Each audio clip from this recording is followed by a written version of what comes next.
Perkins, you'll go into. We're pretty much live. Okay. Oh, Hey. We're live. everybody perk up, even perk.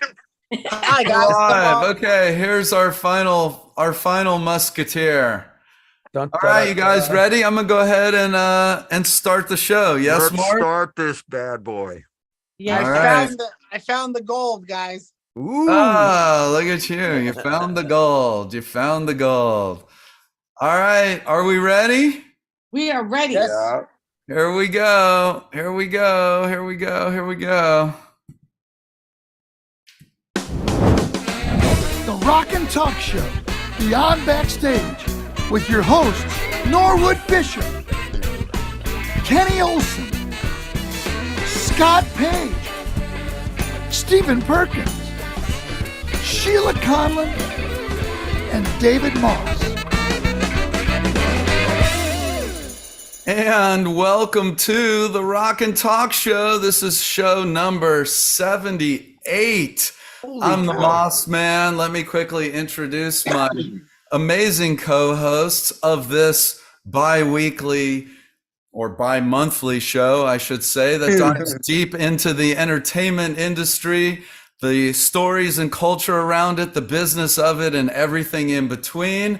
We've got the one and only Scott Page over here from Pink Floyd, Supertramp and Toto, and the lovely Sheila Conlon from the Conlon Company. She is on the screen. Stephen, who just had a birthday, by the way. Happy birthday once again, Sheila.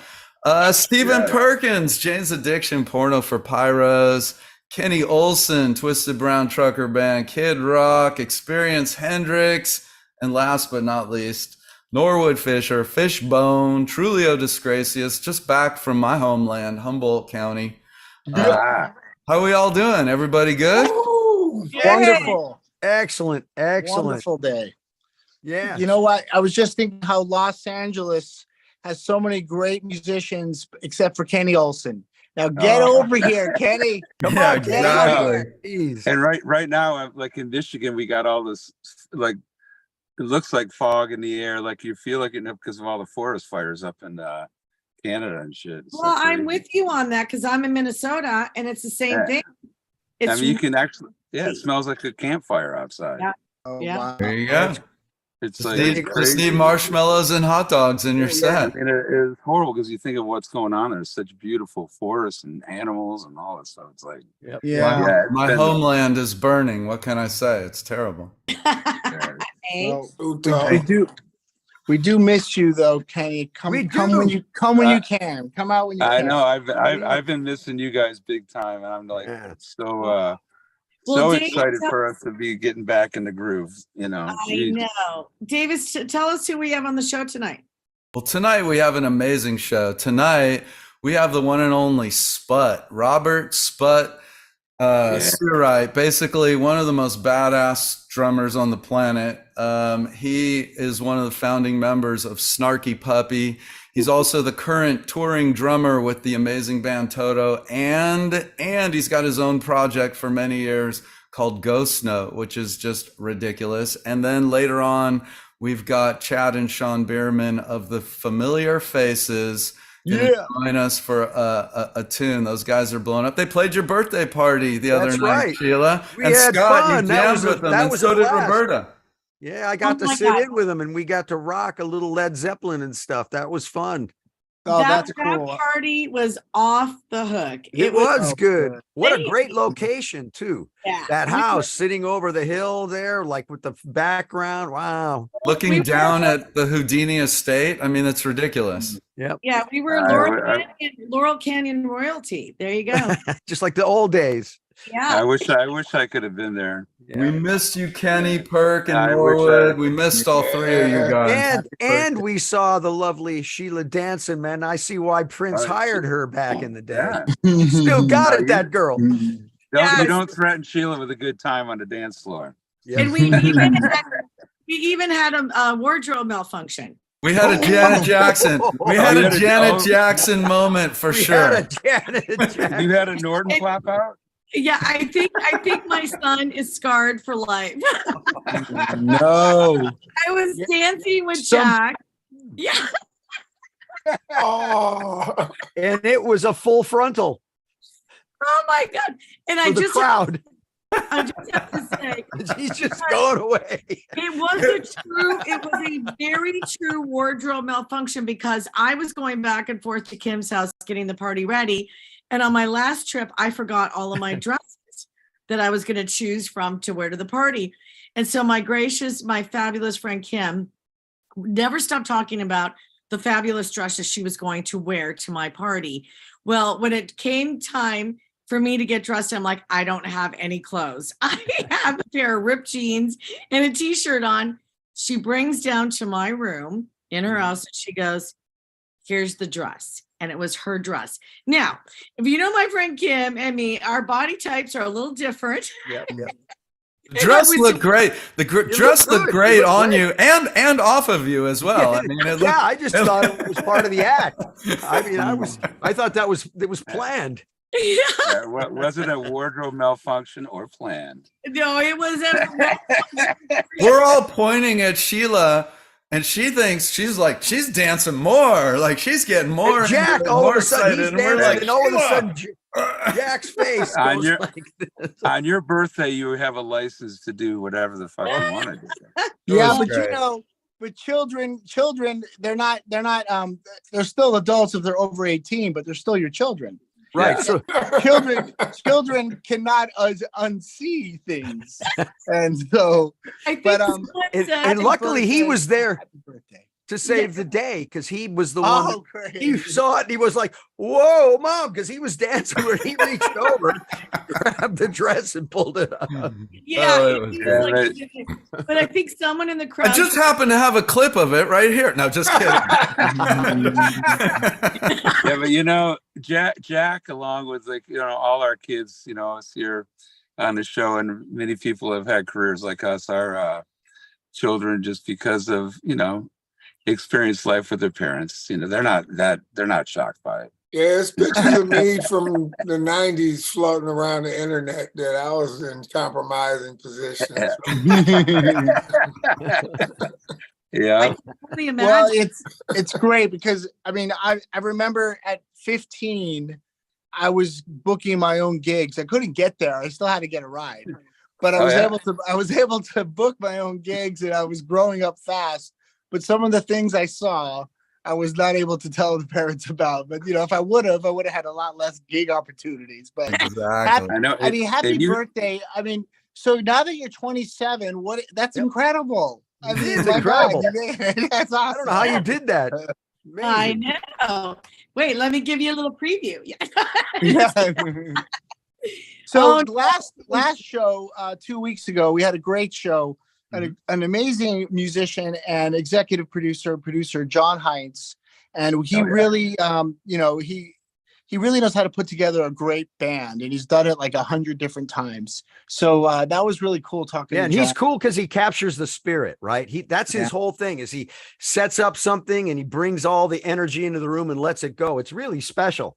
I Yeah, really love one what of he's my doing, one of my man. great moments in all my musical career was showing up at a studio that he put together a bunch of players, and my jaws dropped because I didn't know who I was going to get in the room with. Norwood was there, and he had to help me get my jaw back up in my mouth because it's just it feels great to be surrounded by great talent, and he's good at pulling those strings. So Yeah. thanks, John, for coming out last 2 weeks ago. Yep. And the musical guest, Christina Carlson. That's right. Yes. Now She was awesome.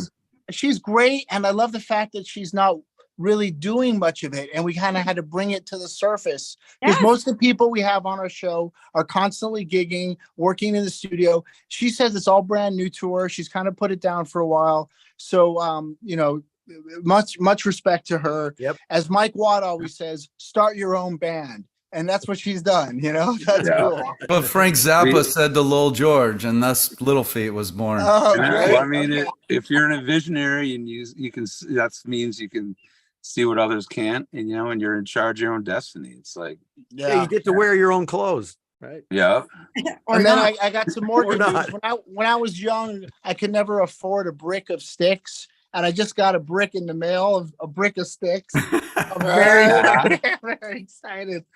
because when you're a kid, you get a brick of other things, bad things. Yeah, exactly. These are good. Brick of Do they weed. still call it bricks? Those Brick are- of firecrackers, brick Yeah, of exactly. weed, brick of.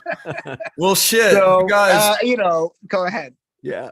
I was gonna just say, let's get into tonight's show because Yeah. we've got really a unique, very, very special, talented musician on the show. Like I said earlier, he's the current touring drummer for the incredible band Toto. He's one of the founding members of Snarky Puppy, and he's also the founding member of his own project known as Ghost Note. Woo! And please welcome to the room Robert Sput Searight. Mr. Sput, All right. can you hear His us? audio is still connecting there. We got a little technical difficulty. That's all right. He'll be there. We can see him. We You see know him. what? You look good. While we're waiting, I want to tell you what my kid told me. He said, we think that we look at stars and they're already burnt out by the time the light gets here. He says, what about them looking at Earth? Is Earth even, does it exist by the time they're looking this direction? What? So just think about it. What's up, Sput? There we go. Dude, you got a super fly room, bro. Yeah, Superfly room right there. Yeah, you know what? We've had so many great drummers on this show. We've had Bissonette, Kenny Aronoff. Freaking, we just had Bernard Purdy on here. Stephen Now we got Perkins. Sput. And who else was that? Sput, man, we're so happy to have you. We happen to be students of the groove, and so we always love it when we have people that have good time come on the show. Yeah. Oh yeah. Oh man, I'm honored to be amongst this group of people. This company, man. Thank you. So how you doing, Sput? You good? Where you at? All is well. I'm in Dallas, Texas right now. I'm at home. That's where I'm from. Born and raised there. So Look like you're on the moon. I'm in my own personal spaceship. Yeah. I love it. And you just pretty much finished a run with Toto, or are you on a little break? What do you got going on right now? Yeah, we've been on the break since April the 25th, and we're about to go to. We did a run.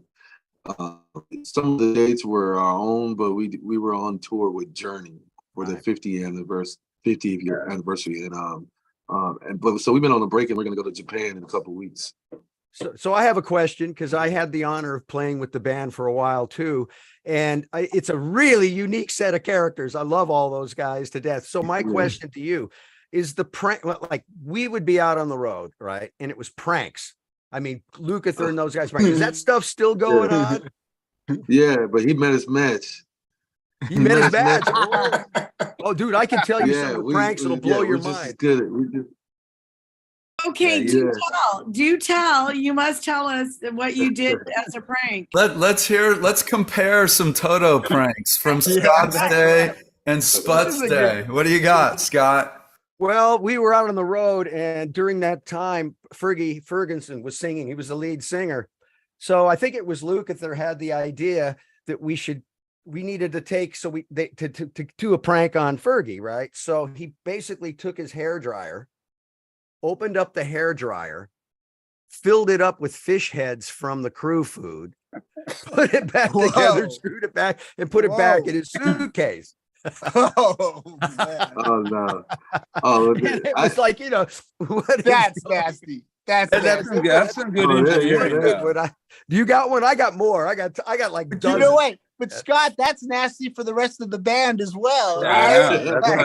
Oh yeah, the one he did with Mark Hartley. I think it was Mark Hartley when the management. He got a new. I think it was a new Porsche. I don't remember the story exactly, but they opened up the sunroof. And they filled it with those little tiny white foam balls all the way up to the top of his car. The entire thing. And Hartley said for years, he had that car for years. He said he would constantly find those little white balls. But you got any good ones? They still doing that? Or has that sort of been, like with hazing, that's been sort of, outlawed? First of all, nothing is going to trump that one. I don't know. That was pretty slimy. Yeah. But no, I mean, he, he got me one time. He got me really good. We was in Lukather? Yeah, Luke got me. Of course. We were in Dallas. We're in Dallas, which is my hometown, is where I'm from. So the production manager, we were in a big, we're in a venue, one of these venues that has all of these extra dressing rooms for no reason. And so he built like a lounge area, and he called it the Sput Lounge, for my family. I had like family that was coming in. It was gonna be a special day for me coming home and stuff like that. And so he built a Sput Lounge, and he gave me, he gave my own room and stuff like that. Which is, usually we kind of just all stick together, but they separated me, so I get there and I didn't know that this was happening. So everything was, everything was cool. And then I go on the bus and, when I get there, the production manager tells me everything. And I was like, oh man, this is overwhelming. This is crazy. Thank you. I'm telling them thank you. And so the family is coming in, and people are there housing people in this lounge and stuff like that.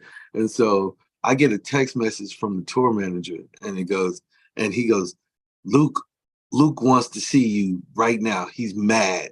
He wants to do, he doesn't want the lounge. He doesn't like the lounge and anything like that. And so he was like, basically it was like I was in trouble, right? And so I was like, fuck, what am I, I gotta go see him. I gotta go see this guy right now. And then I gotta tell everybody to leave. Like what? Oh shit. So I get to the room where the tour manager is, and because he's like, I'm stalling, and then he's like, you need to get here now. You need to hurry up. And I walk in, and he was like, got you, motherfucker. Yeah. He's so good at that. Yeah. I got one real quick one that I'll just to go back, since you got it easy. We're in Japan. It's 4:00 in the morning, right? It's 4:00 in the morning. This one. I'm on the phone. I'm on my underwear. I'm on the phone talking home. And wait. I got to picture that. Hold on. Okay, got it. I get this knock on the phone, knock on the door. Paige, it's Jeff. He's in trouble. I go, whoa, hold on. I put the phone down. I run to the door and I look out the door like this. I see Jeff. They got Jeff. Luke and them are holding Jeff up against the wall, and he's like all passed out or something's wrong. I open the door, and then JMO, those guys are there. They grab me. They come out. They rip my underwear off. They throw them in my room. They slam the door, and they run down the street, and they're going, run away. And Luke said all he could hear me was saying, hang up, because those were the days when it was like, it was so expensive, $60 for like 5 minutes on the phone, right? And the phone's just sitting there, just waiting on the phone. So anyway, that was my total. That's awesome. Yeah, so I think the pranks. I think the older they get, the pranks kind of get a little more, less X-rated, R-rated. Yeah, a little more PG. I remember a little more in those days, We've had a lot of booby traps and pranks gone wrong where we could almost have, like, they seemed like a good bad idea at the time, but then at the end of the day, it was like, wow. I think we should do the prank show. We'll do a prank show after we this. We should have, like, I mean, it's because there's a lot of great ones. So Sput. Well, here's one for a drummer. They put me out there to do like a snare rudiment demonstration, and the snare was full of milk. So it looked like a snare head. And I walked out there with like confidence, and I had like, check out my double stroke roll moment.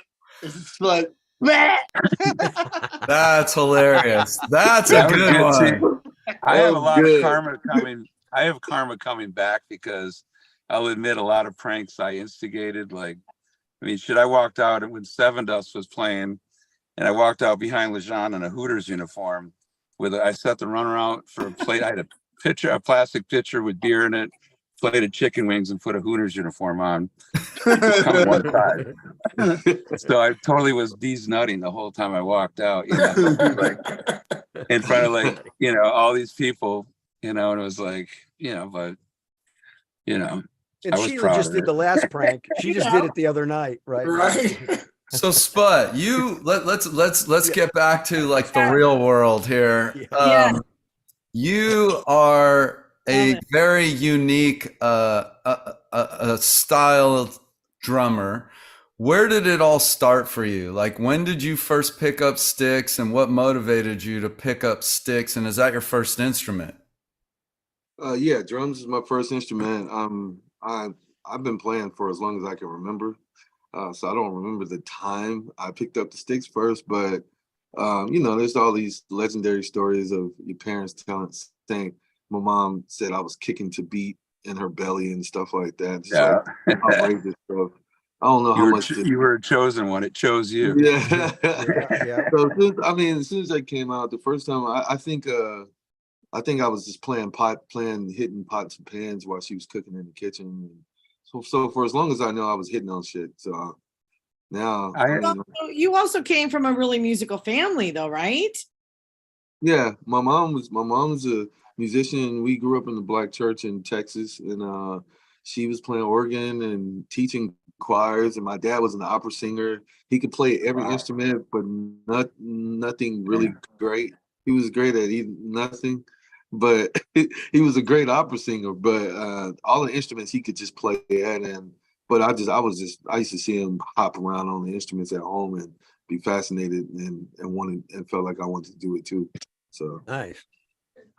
Because I'm at a gig, I got to cut out a little bit, but I want to say, you know, I've always, you know, had mad respect for your drumming and everything, but I had the pleasure, Moss, I was out in LA about a month or so ago, and Moss played me some of the videos of the Ghost Note sessions and stuff. Where were you guys at again, Moss? It was like were you guys up Northern California? Up at our camp.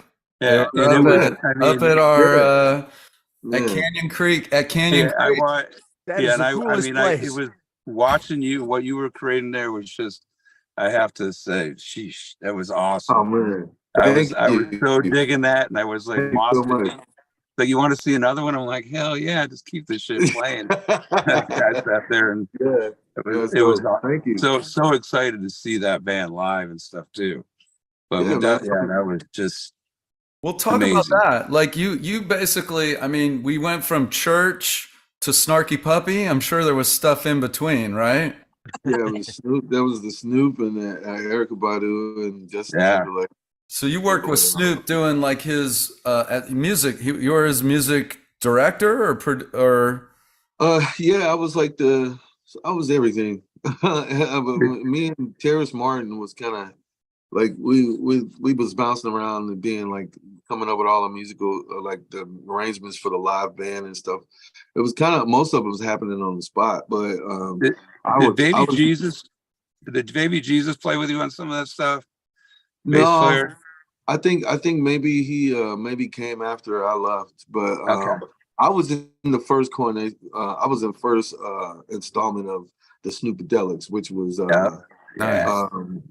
which is it lasted for about 10 years. So yeah, I started as a keyboard player and then started playing drums. Yeah. Was Dave Aarons, I believe, is a mixing guy? Was he working with the time? Yeah, we missed. Rest in peace, Dave. He was a friend of all of ours.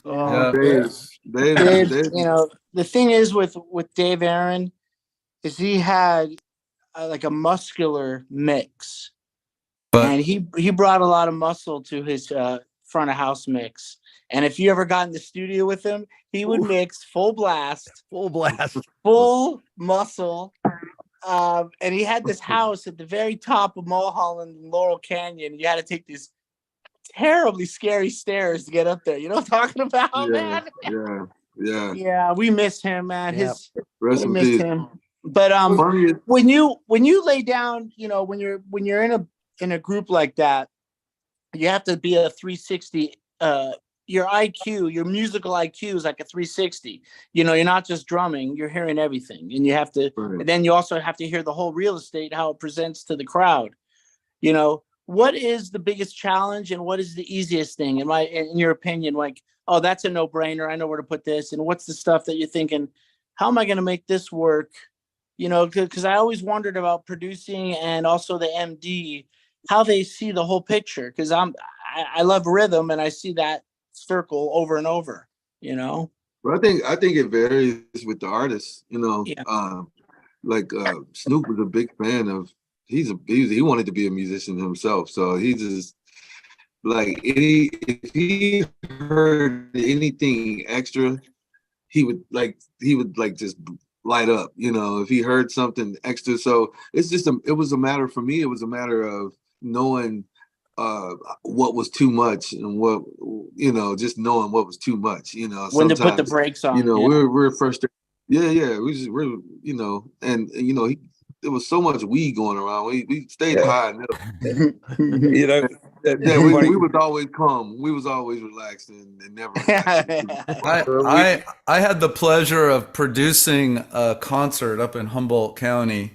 I brought Snoop to Humboldt County for the first time ever, for him and for Humboldt County, and it was quite a thing for me to get the city council to even allow me to do this show at the time. But jump to the show. We were getting ready his contract was a 50-minute show. Snoop played for 2.5 hours. He said it was one of the best shows that he ever had. We had farmers coming out of the mountains with like bags of weed to give to Snoop. So one at a time, Keys was letting them into the dressing room, one at a time, to present their crop. I mean, it was amazing show. I remember real quick. That was 2000 and maybe 4, something like that. I mean, was it a live band? No, he had most of the Dog Pound and Battle Cat. Okay, that was my tenure. That was during the middle of when I was playing with him. So that might have been. I mean, if you were at this show, you would remember it. Trust me. Snoop was up there on stage. He was up on stage like an hour and a half into it, and he's just like, "Stop!" He stop. He's like, "You guys got to stop throwing weed up here on stage." He's like, "I am stepping on $500 worth of weed. I can't take this all home with me." And then breaks out, you know, Thriller and like, "Humboldt County, you got the best motherfucking weed in the world."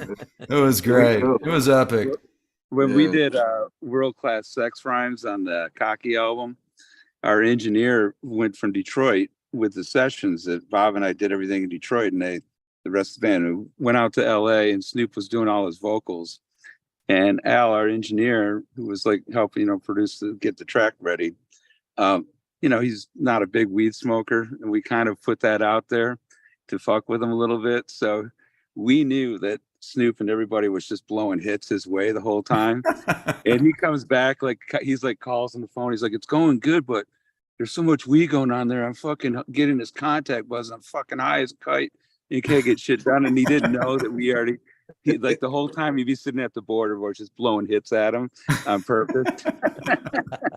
That's awesome. And we knew what was going on back in Michigan, just laughing, like going. So let's get back to so Snoop. Then what? After Snoop, was that Snarky Puppy?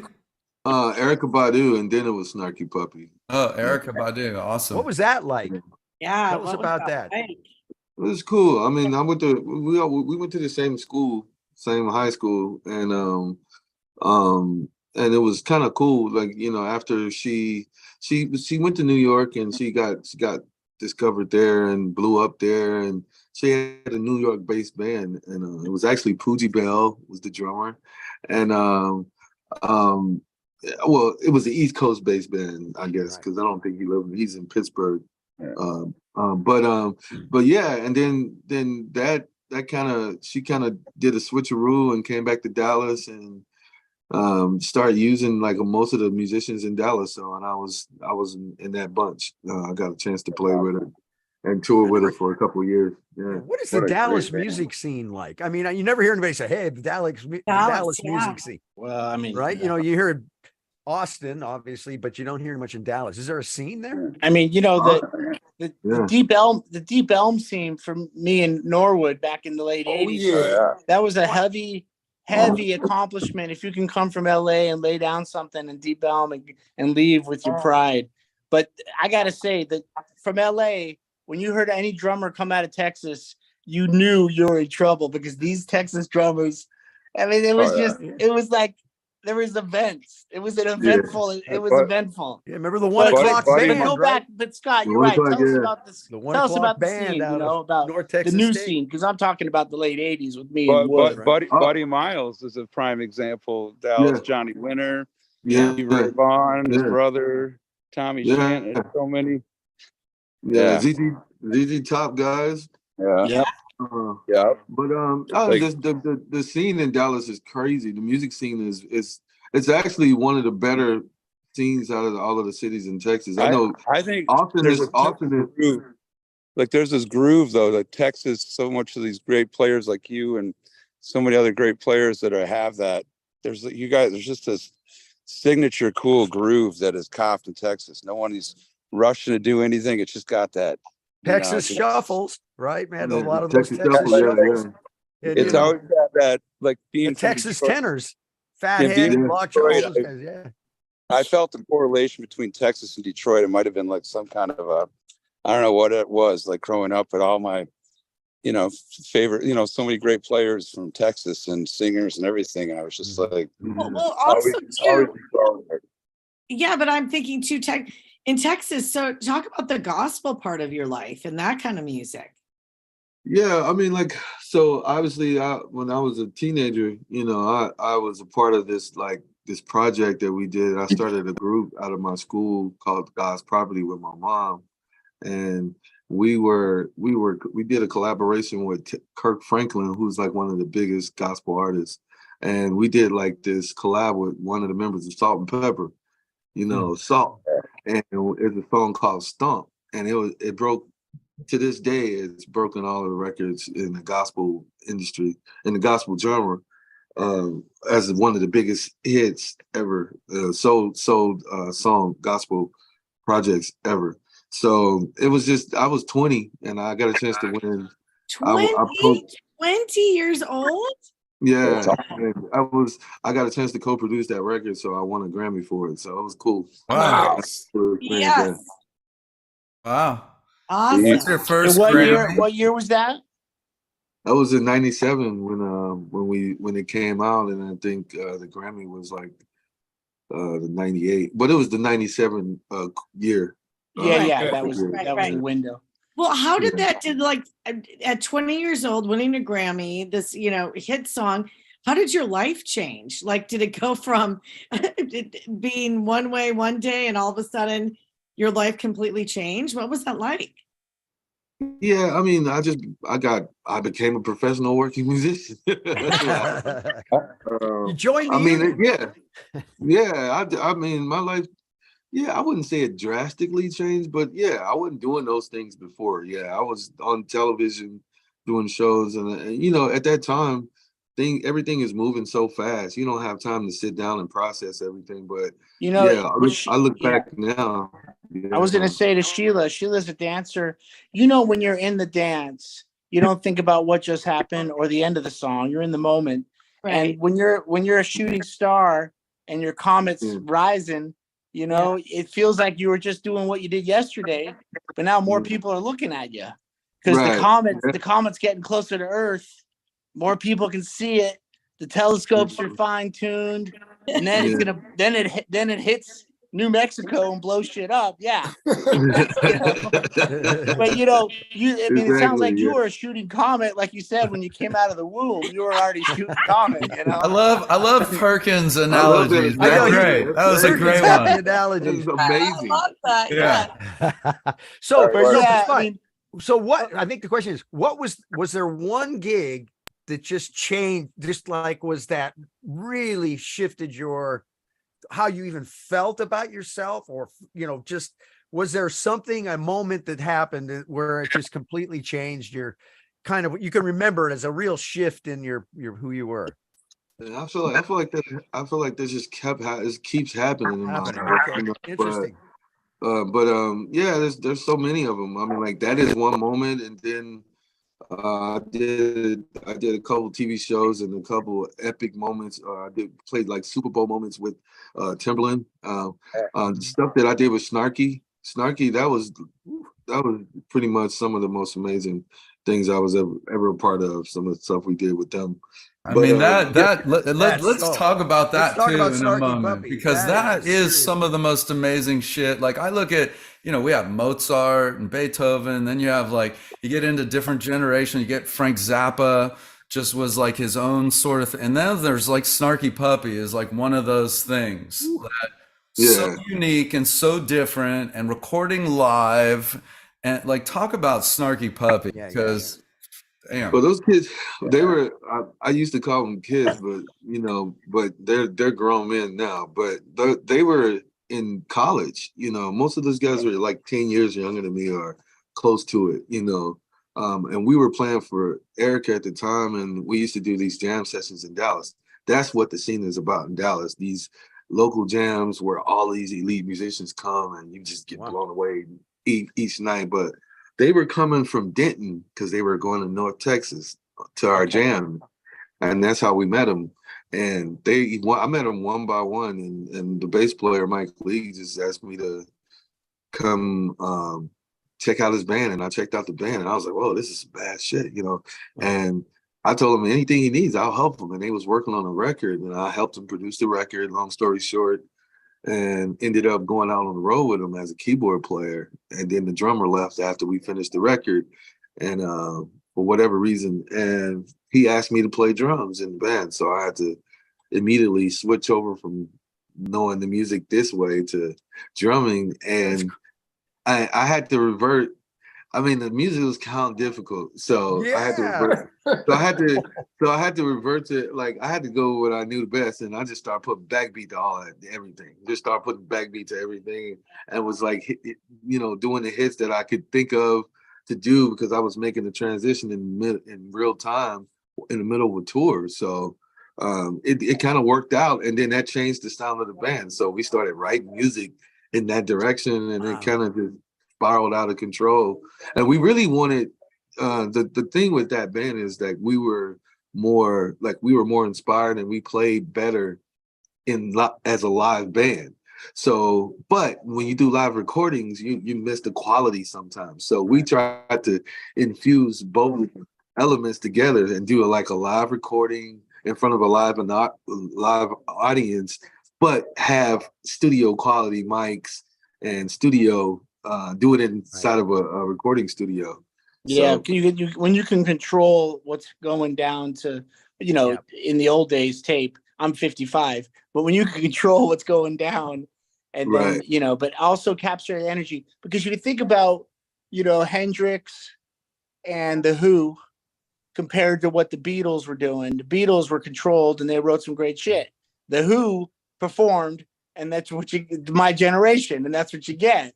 And I mean, I love both, but that's 50 years old now, but bands are still challenged by recording something pristine or letting it loose, or what's in between, Yeah. Well, for us, ahead. it was just because it was so many members. It was so many parts in the band that it was easy for things just to get lost in translation, because of all of the bleeding.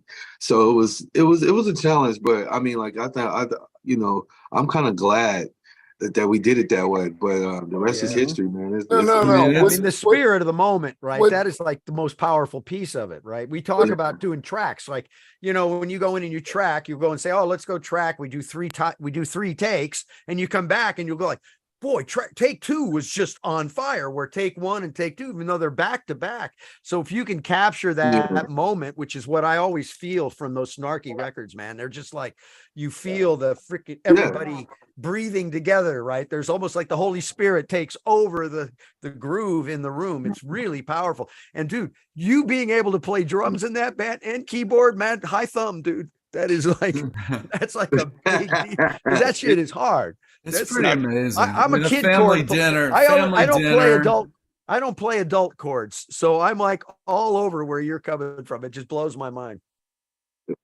Norm would have to play. Yeah, Norm, what's up, Norm? I was just saying, like, from the first time I heard Snarky Puppy, there was David Moss going like, "You got to check this band out." And I watched the video, you guys doing it. And there's really nothing more inspiring than how you guys put it together. And it's like, as you know, like not every band, but most bands aspire to record live and to pull it off and to bring the vibe or whatever. I'm in a band, we could never bring what we do live to the studio. Like it never translated. Yeah. You know? Yeah, So, but I think the people the thing, the most important element was the actual people.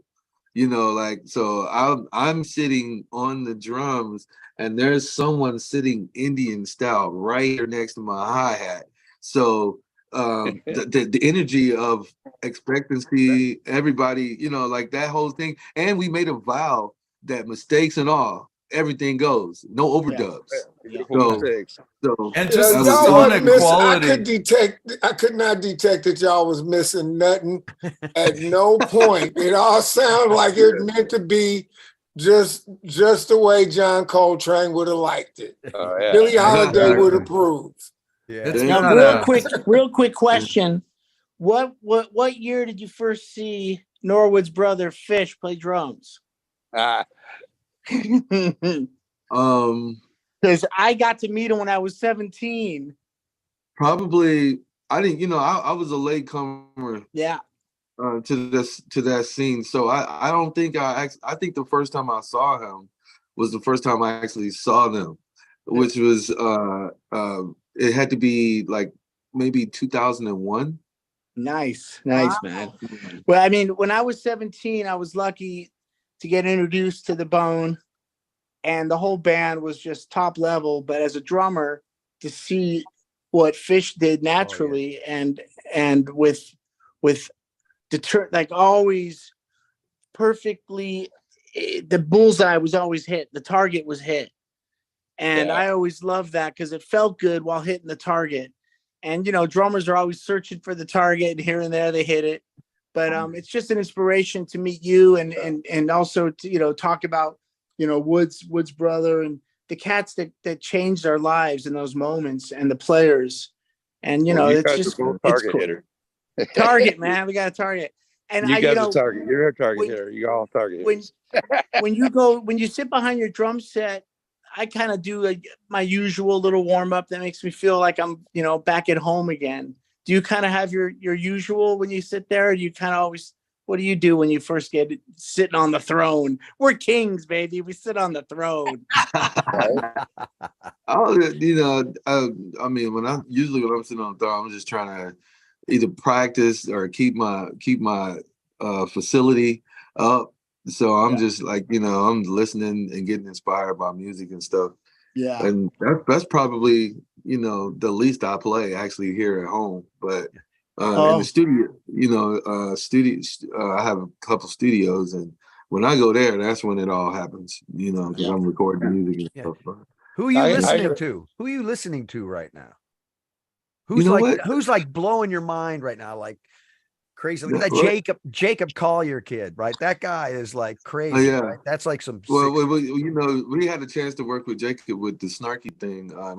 We actually kind of like brought him in like in the early stages of his career. You know, he was 19. He wasn't even 19 yet, I think. And he did a thing called Family Dinner with us, where we feature other people with Snarky. But yeah, people like him. But I think one of my favorite groups or artists right now is mostly like these drum. It's like there's a band called Moonchild, right? My son was their tour manager. Yeah. So they have a singer. Oh, really? Yeah. Yeah. My son went to high school with those guys, and they're like family. So the singer, her name is Amber. Yeah. And I got a chance to work with her a couple weeks ago, and she's amazing. She blew me away. Yeah, she blew me away. And the whole band's amazing. Yeah, it's like so many. It's like so many. And there's another band called the Smoogies out of Miami. They're called Smoogies, and it's a 4-piece band, and it's a keyboard player, a bass player, and 2 drummers.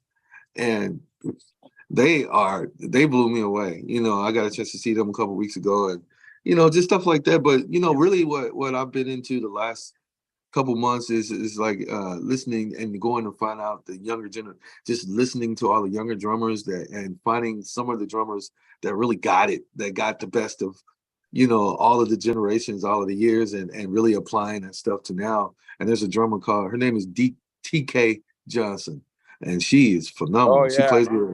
She plays with a guy named Bartise Strain.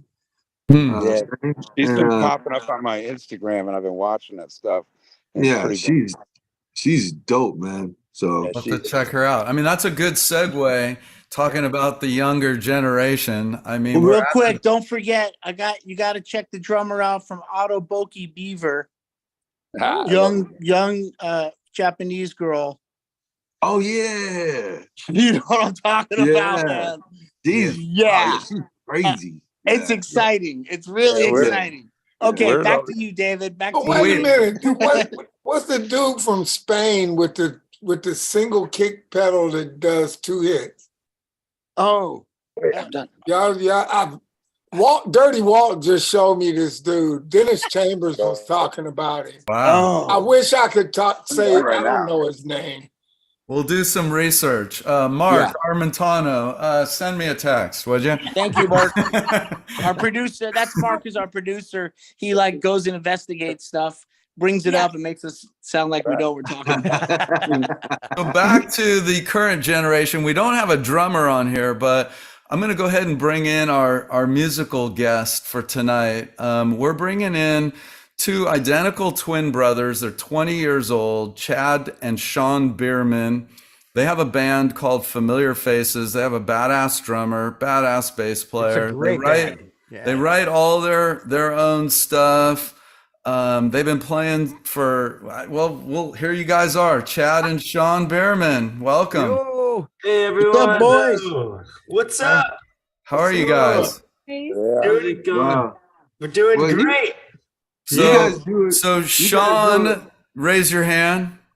There's Sean and Chad. So they're identical twins, but they're pretty easy to tell apart. You guys do an amazing job not looking identical. When we were young, we were like completely identical, you know, like all the way up until about junior year of high school. Like no one could tell us apart, and our parents were always messing us up. And then I finally was able to grow my hair out, and then.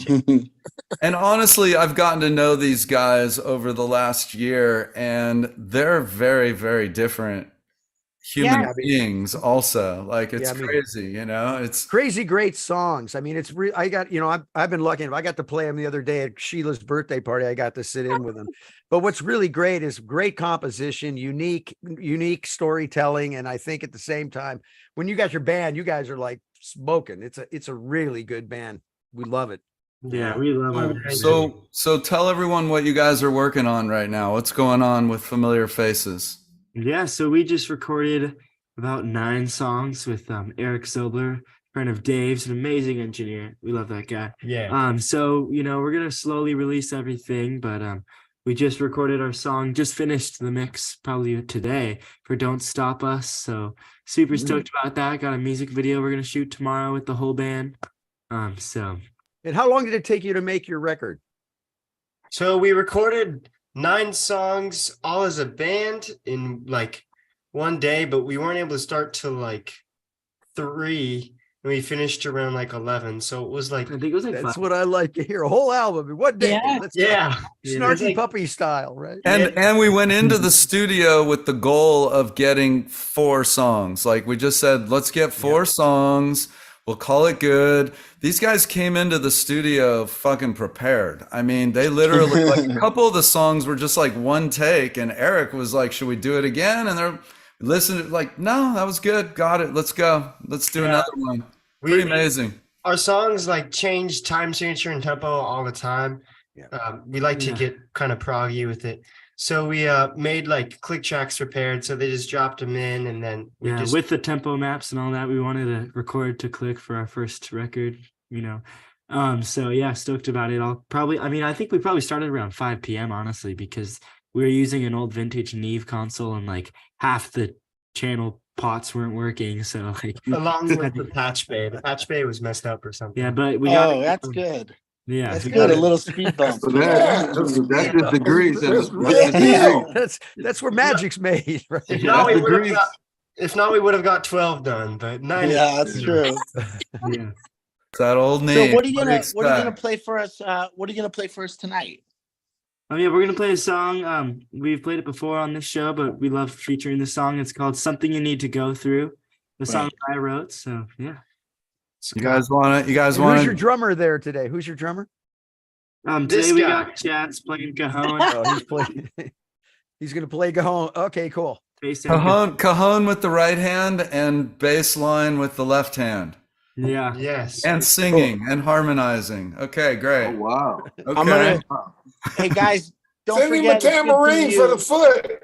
Yeah. No, He's got the kick. our guitar teacher used to do that. James Clay Garrison, man, this crazy. His son. So we saw him do that. Like, oh, we gotta pick that up. Yeah. It's crazy. We got one. I need to find it around here. I was only joking. You're doing enough, bro. Play on. All right, you guys ready? Let's go. The stage is yours. All right, let's do it. Ready, Chad?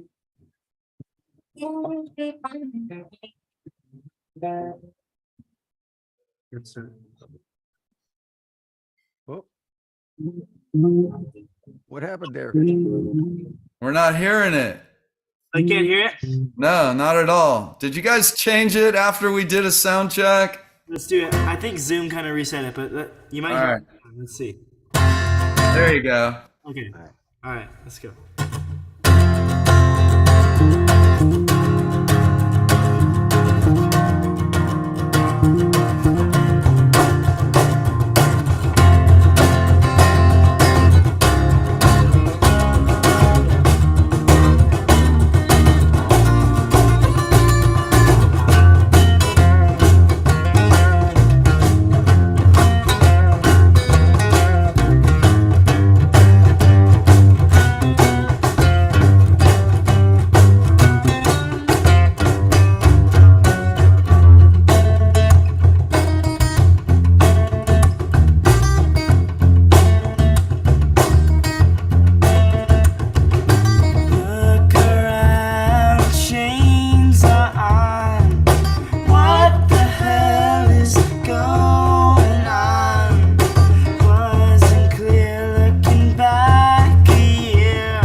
Yeah. Yeah, guys. Nice. Rocking.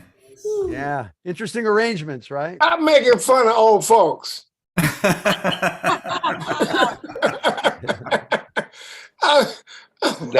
was awesome. I'm like, the cajon and bass thing is killing me. I'm like, yeah. And that's funny because you're the guitar player. They're both guitar players Yeah. in the band. So Yeah. you're the bass guy tonight, right? That's Yeah. interesting. Right. Oh my God, that was awesome. Yeah. I Yeah, love It kind of is pretty amazing. I don't know how you do like Right. singing the bass line and the cajon all at the same time. That's pretty impressive. that's it's like amazing. somebody playing organ in church with the foot pedals and the both hands on singing. I guess, yeah. Very. That was awesome. I gotta jump, you guys. Love you. Have fun at your gig. Yeah, Kenny. we're pretty much at the end of the show. Kenny, have a good gig. We'll talk later. Yeah, bro. Kenny. Hey, when you play, Got hey it. guys, when you play that with the drummer, is that the same tempo, the same arrangement? Yes. Yeah. Nice. So you got the drummer on his toes. Yes. No. Nice. So it's changing tempos. It starts swinging and going back to straight. It's pretty fun. That's cool. Yeah, it's really That's fun. cool. Yeah, Brandon's a great drummer, man. Brandon Murray. We got Nonso EKG normally playing bass too. He's killer as well. Yeah, The band's great. So where do people find you guys? What's your how do they find you? yeah, you can find us online, familiarfacesofficial.com.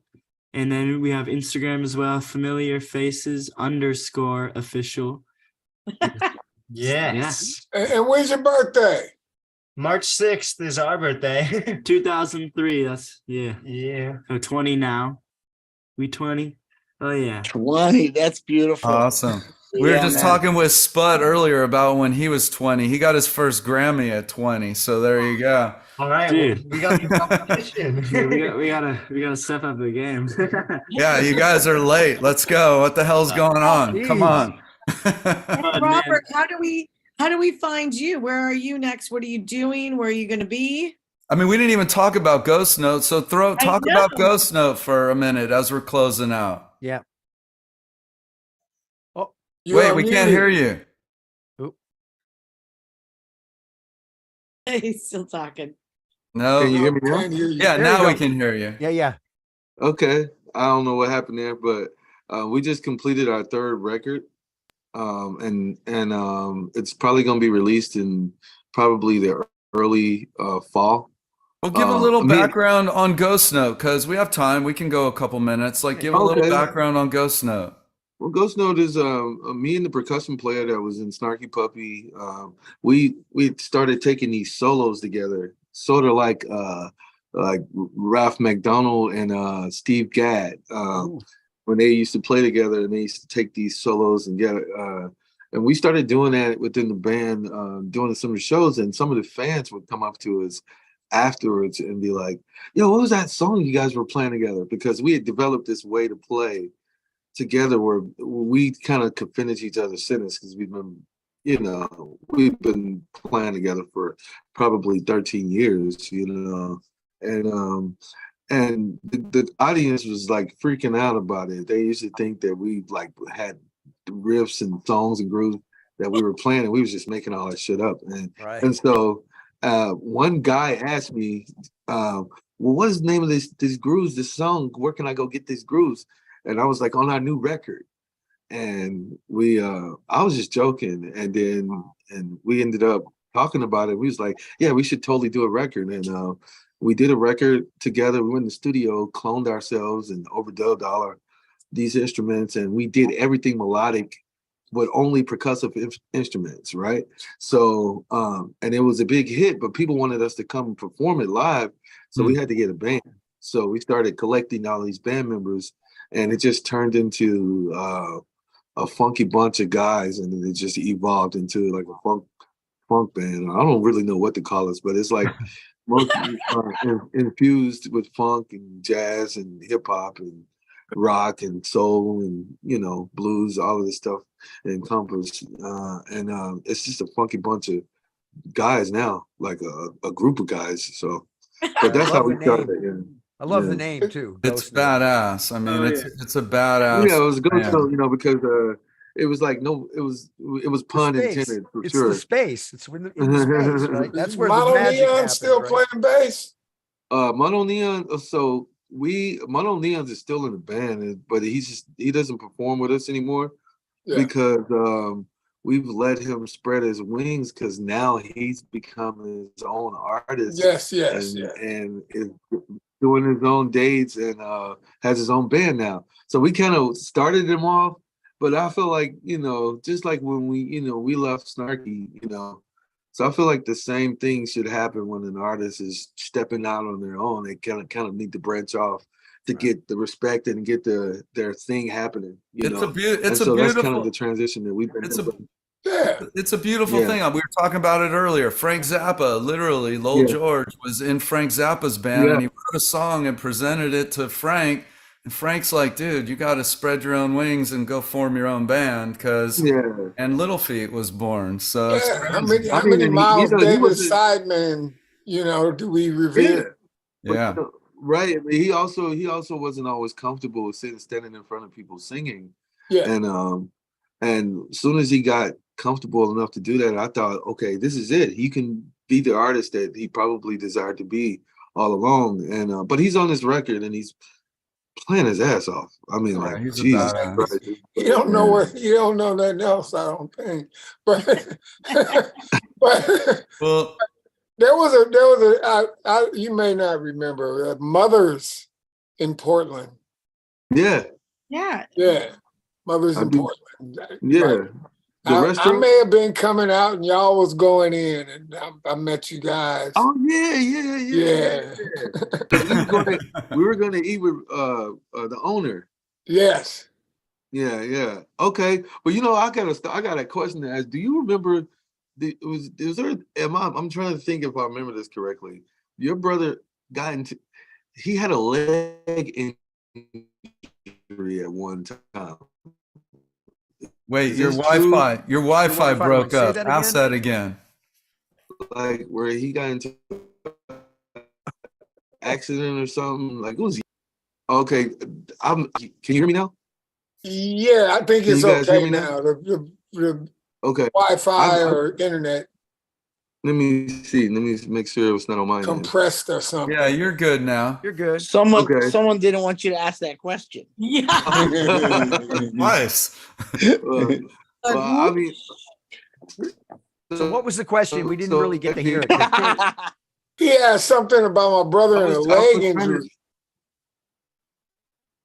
I was trying to remember if I was trying to see if I remember this correctly, but I felt like I met your brother one time, and he had a leg injury from incident, a motorcycle incident, or something that happened, and but he was playing drums and his leg was broke, like he was literally.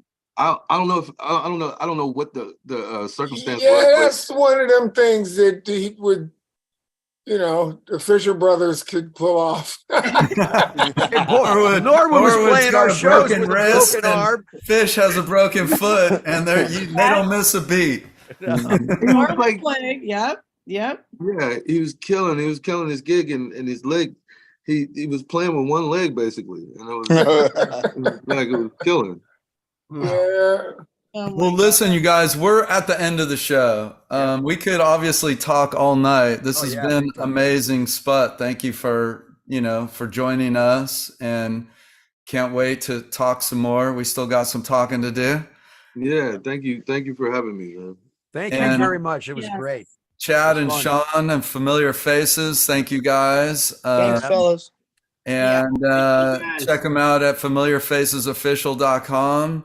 Sput at Ghost Note on and just you're easy to find. Just Google it, right? Chad and Sean, so good to see you, and thank you for the other night at my party. It was amazing. And Sput, such a pleasure to meet you. And likewise. Everyone else should stay tuned for our next show on July 13th.